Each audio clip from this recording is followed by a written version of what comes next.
Very pleased to welcome to the program Paul Woods from the great city of Toronto. And Paul, did you catch any of the hockey game? I just have to ask on a day like today. Yeah, it was pretty tense. Nice ending, but man, it was not looking good till pretty late in that game. Yeah, I was a little nervous halfway through that third period. And also the courts in the U.S. said, what's his name can't keep the tariffs on. So everything's coming up Canada today. This is just the day of the Maple Leaf. But yeah, Gretzky even had some nice things to say for a change. You know what? That's what, I wanted to ask you about that because when I read your book, The Year of the Rocket, which I would recommend for anybody who loves CFL books, it's one of my favorite books for sure. A lot of the swagger that those people had when they came into the Canadian Football League, and by those people, I'm talking about Bruce McNall, Wayne Gretzky, and John Candy, and they were saying a lot of things that were, I don't know what the word is, I know more than you do. And a lot of us, I think at the time, gave them that credibility because these were big shots coming in from Hollywood. And, some are complaining about how Wayne Gretzky doesn't seem all that worldly about world issues. And I feel like those signs were there when you look at the quotes from the early 90s in your book, that this is a guy who had great success. I'm not saying he's a terrible person or anything like that, but he's somebody who was really good at one thing and made lots of money and was around people with lots of influence. And sometimes you get caught up in a world thinking that you're a lot more worldly and intelligent than you really are. Yeah, I think that's fair. I mean, Wayne sort of got into owning the Argonauts just because he sort of went along with what Bruce McNall wanted him to do. He thought at that time Bruce had the Midas touch, and so he jumped on board. He soured on it pretty quickly. Within a year and a half of being part of the group, he wanted out. He wanted to be out of the CFL altogether.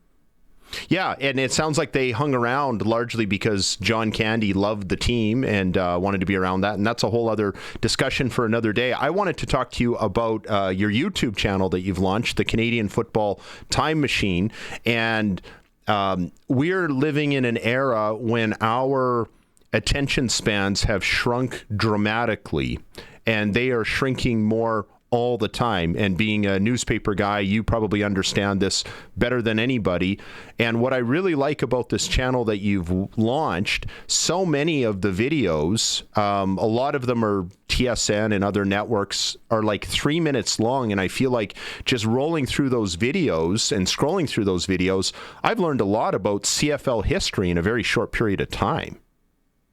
Well, thank you for saying that, Brendan. I mean, it's been a lot of fun for me to start rolling them out, and this is going to go on for a while. Like I started recording stuff back in really started in '83, but I got really serious in 1986, and I really made a point of trying to document as best I could the ongoing history of the Canadian Football League through the way it was covered in the broadcast media, particularly in television, and so I've got literally thousands of clips. I mean, I'm now up to almost 400 on the channel. I only launched it about a couple of weeks ago.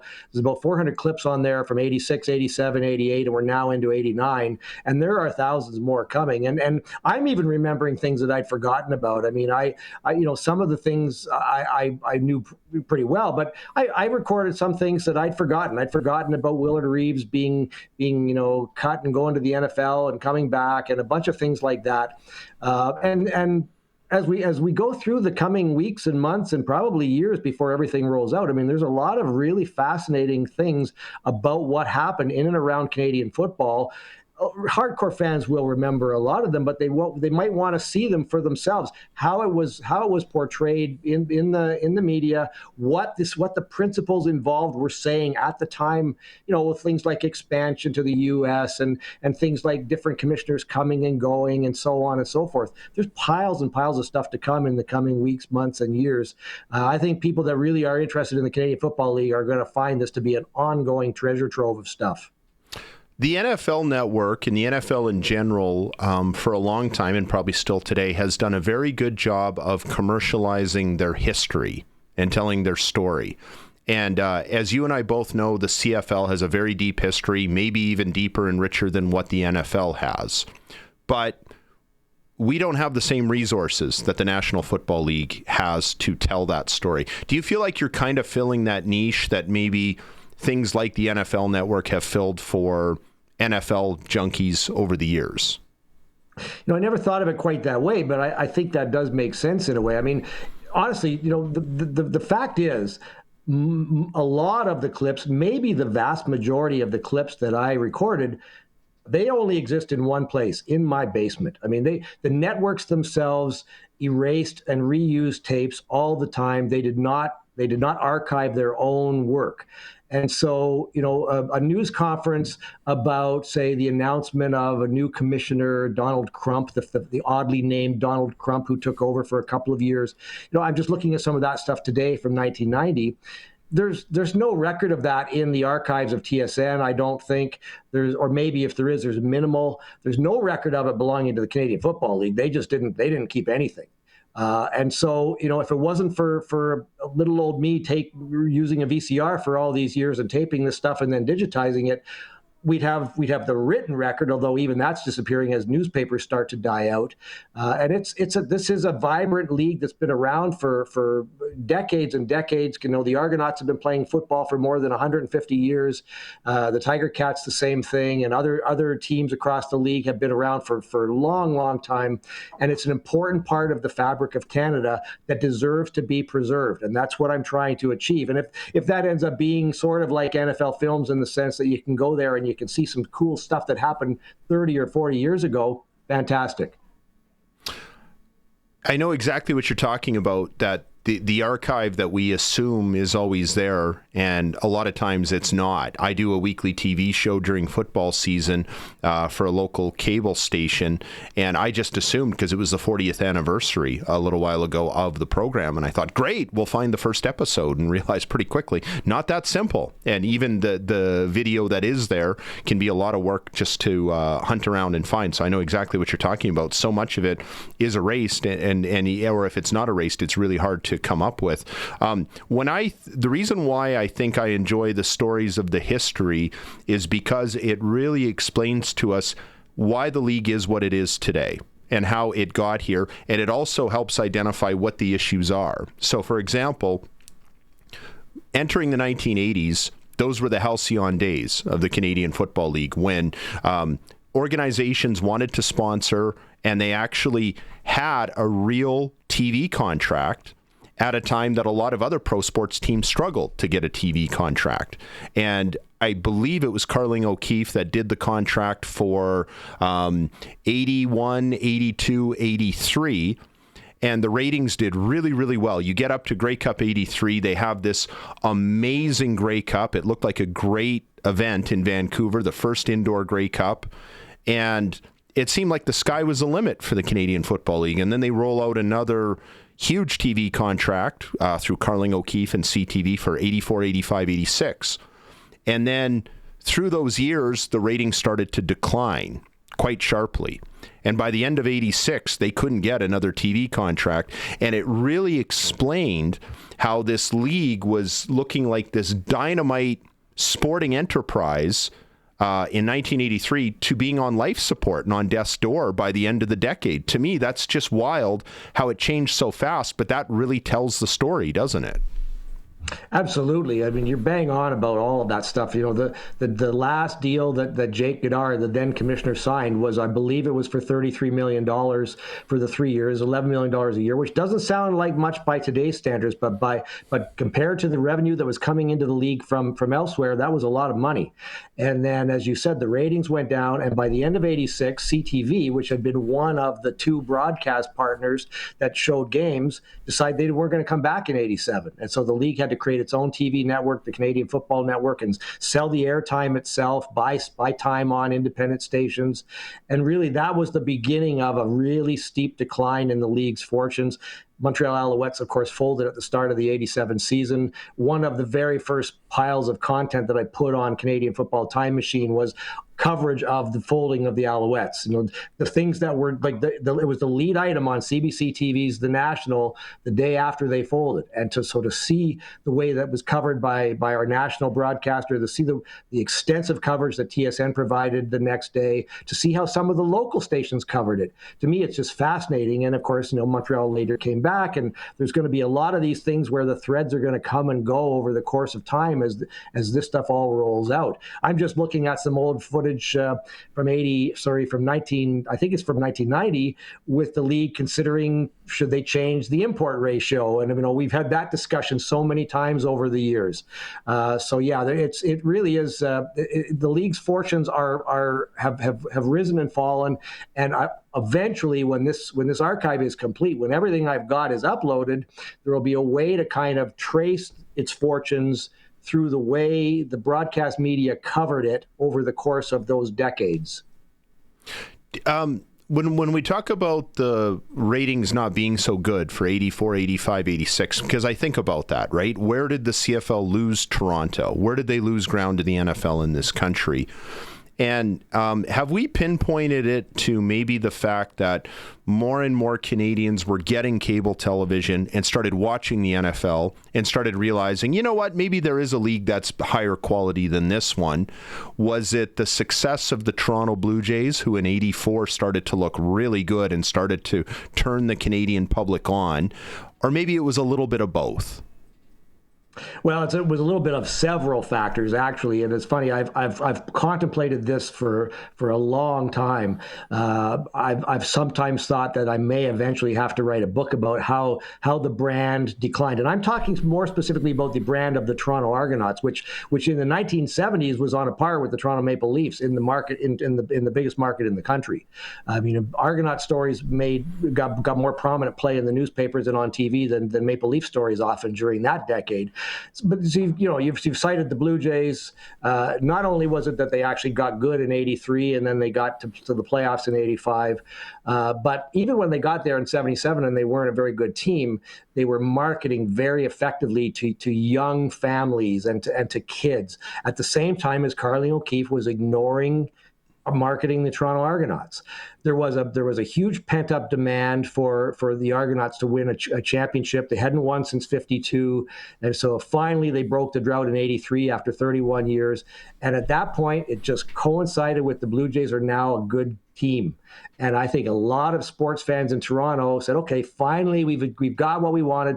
Now we can move on to the new thing. Now we can pay attention more to the New York Yankees and the Boston Red Sox than the Saskatchewan Roughriders. And that's not to besmirch the Saskatchewan Roughriders, but we're talking two different magnitudes of sort of international glory, if you want to call it. The NFL, it wasn't just that it was being seen on cable, and that absolutely was a huge part of it. It was also the fact that the salaries started to go in different directions. I mean, in the 1970s, the CFL, Montreal and Toronto outbid the NFL for some big name players. That stopped happening after '81 when the Alouettes blew their brains out on Vince Ferragamo and some other guys. And then the USFL came along, and that really pushed salaries up in the NFL. And suddenly the biggest players in the NFL were making way more money than the biggest players in the CFL. And so it started to look small time by comparison. And I mean, we can look at a whole pile of other factors, the blackouts that were in effect for so many years, particularly in Southern Ontario, where you had two teams within a 45-minute drive of each other's. And there was a thing called the secondary blackout, where if the Hamilton Tiger Cats were playing a game later in the day, the Toronto Argonauts road game couldn't be shown because it might impinge on the crowd that was going to go to Hamilton, things like that. I listed a number of factors in Year of the Rocket, and I actually think there's a whole book to be done about this at some point, because there are so many factors in the decline of the CFL in its stature compared to where it was. Honestly, it's the growth of other pro sports. The CFL has the same number of teams now that it had when the NHL had 6 teams. Now the NHL's got 32, and they're going to go to 36 probably in the next few years. The NFL's 32. Basketball is 30. Baseball is 30 or 32. The CFL, because it's into this small country that doesn't have a very huge population base, has really nowhere to expand in Canada. They tried the U.S., didn't work, although I think a case can be strongly made that it actually bought them time to stay alive. But people look at it and go, it's a 9-team league, right? And 6 teams make the playoffs out of 9, and often the East Division is terrible. And so it just, all these factors. And then you look at the excitement of the NFL, where with 32 teams, there's always going to be exciting games every Sunday. There's also going to be some dogs, but there's always going to be some exciting games, and there's going to be a good disbursement of the big name talent throughout a bunch of markets. And the networks, of course, have done a fantastic job of broadcasting NFL games, arguably much better than has ever been done by CBC, CTV, TSN, or any other Canadian network. So it's just a greater spectacle. So again, and I could probably rhyme off 5 or 10 other reasons why it's happened. That's a whole discussion for another day too, I suspect. Yeah, and that's a big problem with the CFL, is just a lack of inventory. And like you said, that's not an easy thing to solve, because if you go to the States, you open up a whole other can of worms. And doing it in Canada, we're only limited so much. One thought that I've kicked around, and we'll worry about logistics later, but I almost wonder if the solution for the Canadian Football League is get that franchise in the Maritimes, get the franchise in Quebec City, maybe London, Ontario, just because London is kind of on an island. It's not too close to Detroit, not too close to Buffalo. I lived in Windsor for a year. I truly believe that that region could do well with the CFL. You would be engaging markets that are not currently engaged, so you're growing things a little bit where you can in this country. But copy something from the NFL, and what I mean by that is they've got Mondays and Thursdays, we've got Fridays, the nights, and on weekends they've got Sundays. So let's take Saturdays. I don't know that Canadians care that much about U.S. college football. And I'm talking about Saturdays in the fall, September, October. Have 2 games simultaneously at like the early game, and then 2 games simultaneously late afternoon. Then have your Saturday night game. And then pick out 2 really good Canadian college games. So one will go simultaneously with the early games, one with the late games. That way you've got 3 games staggered at once, and you can offer something of a red zone package. To me, that's what the CFL needs in order to really ingrain in Canadians from coast to coast that what you do on Saturday afternoons is watch Canadian football. Now, I know we're up against it time-wise, but I would be curious to hear your response to that.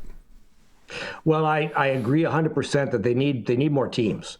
The Maritimes for sure. Quebec City would be fantastic. I grew up in London, Ontario. I'm not sold on London's ability to get behind a CFL team. I think if you could get Halifax and Quebec City and somewhere out west, I don't know where, maybe the Okanagan, maybe Kelowna, something like that. Although you've got to deal with getting in and out of there with flights and so on. But if they could ever get to 12 teams in Canada, that would go a long way towards it. I honestly think, though, they're going to be looking at the States. I really believe they're going to go back to looking at that again, especially with the rule changes and the change of this field size.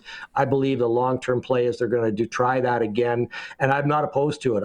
I say I want to always be able to go and watch the Toronto Argonauts. I've been a season ticket holder for most of the past 45 years, and whether they're playing on a 100-yard field or 110-yard field, or whether they're playing, the 3 and 4 downs, I don't think we're going to go to 4 downs, but I want to see a Canadian football team in my city, and I will support whatever they can do to make that happen. And I'm worried about it, frankly. I think the Argos are a tenuous franchise. They have been for a long time. They've got a great really wealthy owner, obviously, in MLSE, but I don't know that MLSE is long-term committed to them. So I think they're behind a lot of the changes, and they want to see what they can do to grow the value of the entire enterprise, the league as a whole, at each of these franchises, and having more franchises and more TV inventory would go a long way towards doing that.